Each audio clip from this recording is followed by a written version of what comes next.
Pakistan super league کی نیلامی میں اس دفعہ کچھ ایسا ہوا ہے جس نے سب کے ہوش اڑا دیے ہیں.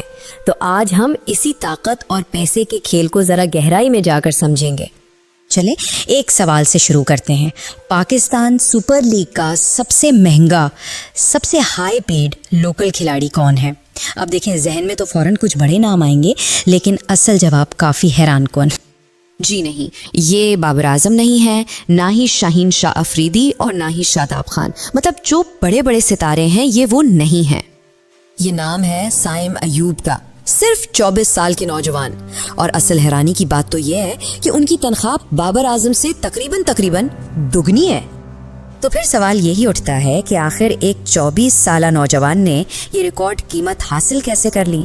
آئیے اس کے پیچھے کی وجوہات کو ذرا تفصیل سے سمجھتے ہیں. حیدرآباد نے انہیں سائن کیا ہے پورے 12.6 کروڑ روپے میں، اور اسی قیمت نے سائم ایوب کو پی ایس ایل کی تاریخ کا سب سے مہنگا، سب سے زیادہ معاوضہ لینے والا مقامی کھلاڑی بنا دیا ہے. لیکن کوئی ٹیم اتنی بڑی رقم کسی ایک کھلاڑی کو دے کیسے سکتی ہے؟ یہ ممکن کیسے ہوتا ہے؟ اچھا، اس کو سمجھنے کے لیے ہمیں پی ایس ایل کے جو مالیاتی قوانین ہیں نا، ان کو دیکھنا ہوگا.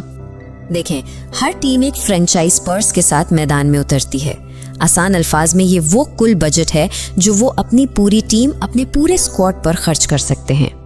اور یہیں پر ایک بہت ہی دلچسپ چیز سامنے آتی ہے، ڈائریکٹ سائننگ. اس میں ہوتا یہ ہے کہ ٹیمیں کسی کھلاڑی کو براہ راست منتخب کرتی ہیں، اور پھر پاکستان کرکٹ بورڈ یعنی پی سی بی خود بھی اس میں ایک اچھی خاصی رقم شامل کرتا ہے. اسی وجہ سے ٹیمیں اپنے بجٹ کو بہت زیادہ متاثر کیے بغیر کھلاڑیوں کو بڑی پیشکش کر پاتی ہیں.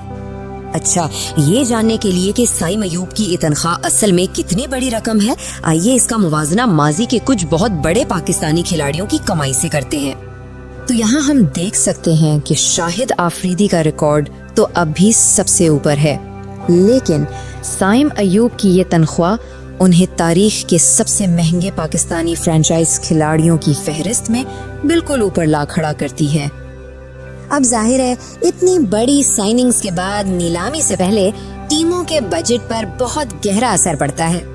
مثال کے طور پر اسلام آباد یونائٹڈ کو ہی لے لیں.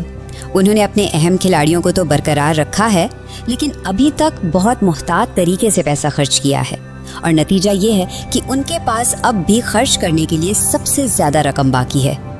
اور اس کے بالکل برعکس دوسری طرف ہے حیدرآباد. انہوں نے سائم ایوب پر اپنا تقریباً سارا زور لگا دیا، اور اس کا نتیجہ یہ ہے کہ آنے والی نیلامی کے لیے ان کے پاس سب سے کم رقم بچی ہے. یہ چارٹ ٹیموں کے بجٹ میں موجود فرق کو بالکل واضح طور پر دکھا رہا ہے. اسلام آباد بہت مضبوط پوزیشن میں ہے، جبکہ حیدرآباد کے پاس نیلامی میں نئے کھلاڑی خریدنے کے لیے بہت ہی کم گنجائش رہ گئی ہے. اچھا، سائم ایوب پر اس ساری توجہ نے ایک اور کام کیا ہے. اس نے ٹیلنٹ کی جو اگلی نسل ہے نا، اس پر بھی روشنی ڈالی ہے. سائم ایوب کی طرح ہی ایک اور نوجوان کھلاڑی پر اب سب کی نظریں جمی ہوئی ہیں. نام ہے شامل حسین، کوئٹہ گلیڈیٹرز سے. اور ان کے بارے میں کہا جا رہا ہے کہ آپ ابھی سائم کے بارے میں سن رہے ہیں، ایک دن آپ اس لڑکے کے بارے میں بھی سنیں گے. وہ ایک شاندار کھلاڑی ہے.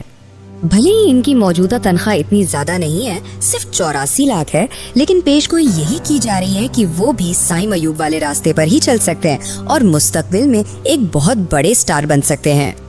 تو اب جب نیلامی بالکل سر پر ہے، سب سے بڑا سوال یہی ہے، اگلا سائم ایوب کون ہوگا؟ کون سا ایسا کھلاڑی سامنے آئے گا جو تمام ریکارڈ توڑ کر پی ایس ایل میں کامیابی کی ایک بالکل نئی تاریخ رقم کرے گا؟